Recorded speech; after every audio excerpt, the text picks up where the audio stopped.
ಮೊನ್ನೆಯಷ್ಟೇ DCM DK Shivakumar ಬಿಬಿಎಂಪಿಯಲ್ಲಿ ಸುದೀರ್ಘವಾದ ಸಭೆಯನ್ನ ನಡೆಸಿದ್ರು. 4 ತಿಂಗಳ ಕಾಲ ನಗರದಲ್ಲಿ ಮಳೆಯಾಗೋ ನಿರೀಕ್ಷೆ ಇದ್ದು ಜಾಗೃತಿಯಿಂದ ಕೆಲಸ ಮಾಡದಿದ್ರೆ ಹುಷಾರ್ ಅಂತ ಎಚ್ಚರಿಕೆಯನ್ನು ಕೊಟ್ಟರು. ಅದರ ಬೆನ್ನಲ್ಲೇ ಬೀಸೋ ದೋಣಿಯಿಂದ ತಪ್ಪಿಸಿಕೊಳ್ಳಬೇಕು ಅಂತ ಫೀಲ್ಡ್ಗಿಳಿದ ಪಾಲಿಕೆಗೆ ಈಗ ರಾಜ್ಯ ಹಾಗೂ ನಗರ ಗುತ್ತಿಗೆದಾರರು ಶಾಕ್ ಅನ್ನು ಕೊಟ್ಟಿದ್ದಾರೆ. ಬಿಬಿಎಂಪಿಗೆ ಗುತ್ತಿಗೆದಾರರ ಸಂಘದಿಂದ ಶಾಕ್. ಬಿಲ್ ಕ್ಲಿಯರ್ ಮಾಡದಿದ್ರೆ ಕಾಮಗಾರಿ ಸ್ಥಗಿತದ ಎಚ್ಚರಿಕೆ.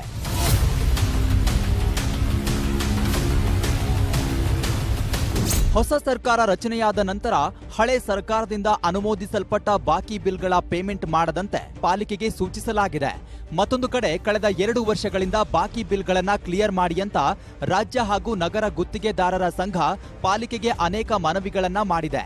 ಹೊಸ ಸರ್ಕಾರದ ಆದೇಶದಿಂದಾಗಿ ಪೇಮೆಂಟ್ ಮಾಡಲು ಸಾಧ್ಯವಾಗ್ತಿಲ್ಲ.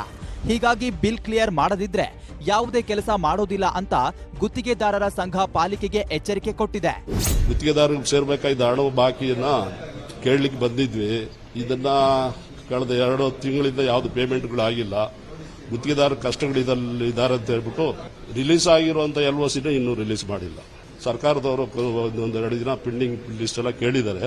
ಅದೆಲ್ಲ ಕಳಿಸ್ತೀವಿ, ಅದನ್ನ ಕಳಿಸಿದ ಮೇಲೆ ಆರ್ಡರ್ ಮಾಡ್ತಾರೆ, ಅವಾಗ ಕೊಡ್ತೀವಿ ಅಂತ ಹೇಳಿದ್ರು. ಪಾಲಿಕೆಯ ಅನೇಕ ಕೆಲಸಗಳನ್ನ ಹಲವಾರು ವರ್ಷಗಳಿಂದ ಮಾಡ್ತಿರೋ ಗುತ್ತಿಗೆದಾರರಿಗೆ ಕೆಲ ಟೆಂಡರ್ಗಳಲ್ಲಿ ಇಂದಿಗೂ ಕೂಡ ಪೇಮೆಂಟ್ ಆಗಿಲ್ಲ. ಕಳೆದ 2 ವರ್ಷಗಳಿಂದ ಸುಮಾರು 2500 ಕೋಟಿ ರೂಪಾಯಿಯಷ್ಟು ಬಿಲ್ ಬಾಕಿ ಇದೆ. ಇದನ್ನ ಕೂಡಲೇ ಕ್ಲಿಯರ್ ಮಾಡುವಂತೆ ಮನವಿ ಮಾಡಿದ್ದಾರೆ. ಒಂದು ವೇಳೆ ಕ್ಲಿಯರ್ ಮಾಡದೇ ಇದ್ರೆ ಜೂನ್ 5ರಿಂದ ನಗರದಲ್ಲಿ ಯಾವುದೇ ಕೆಲಸವನ್ನ ಮಾಡೋದಿಲ್ಲ ಅಂತ ಎಚ್ಚರಿಕೆಯನ್ನ ಕೊಟ್ಟಿದ್ದಾರೆ. ಬಿಲ್ ಎಲ್ಲವೂ ಕ್ಲಿಯರ್ ಆಗುತ್ತೆ ಅಂತ ಬಿಬಿಎಂಪಿ ಕಮಿಷನರ್ ಭರವಸೆಯನ್ನು ನೀಡಿದ್ದಾರೆ. ಮನವಿಯೊಂದಿಗೆ ನಮ್ಮ ಜೊತೆಗೆ ಮಾತಾಡಿದ್ದಾರೆ. ನಾವು ಅವರಿಗೆ ತಿಳಿ ಹೇಳಿದ್ದೀವಿ ಏನೇನು ಆಗಿದೆ ಅಂತ ಇತ್ಯಾದಿ ಮತ್ತು ನಮ್ಮ ಹತ್ರ ಹಣದ ಲಭ್ಯತೆ ಏನಿದೆ ಅಂತ ಕೂಡ ತಿಳಿಸಿದ್ದೀವಿ. ಆ ಪ್ರಕಾರ ಶೀಘ್ರದಲ್ಲಿಯೇ ನಾವು ಆರ್ಡರ್ ಪಾಸ್ ಮಾಡ್ತೀವಿ.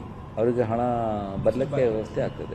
ಕಾಂಗ್ರೆಸ್ ಸರ್ಕಾರ ರಚಿಸಿದ ಕೂಡಲೇ ತನ್ನ ಪಂಚ ಭರವಸೆಗಳನ್ನ ಈಡೇರಿಸುವತ್ತ ಮಾತ್ರ ಹೆಚ್ಚಿನ ಗಮನ ನೀಡುತ್ತಿದೆ.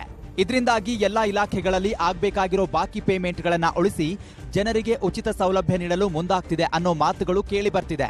ಆಶಿಕ್ ಮುಲ್ಕಿ, ನ್ಯೂಸ್ 18 ಬೆಂಗಳೂರು.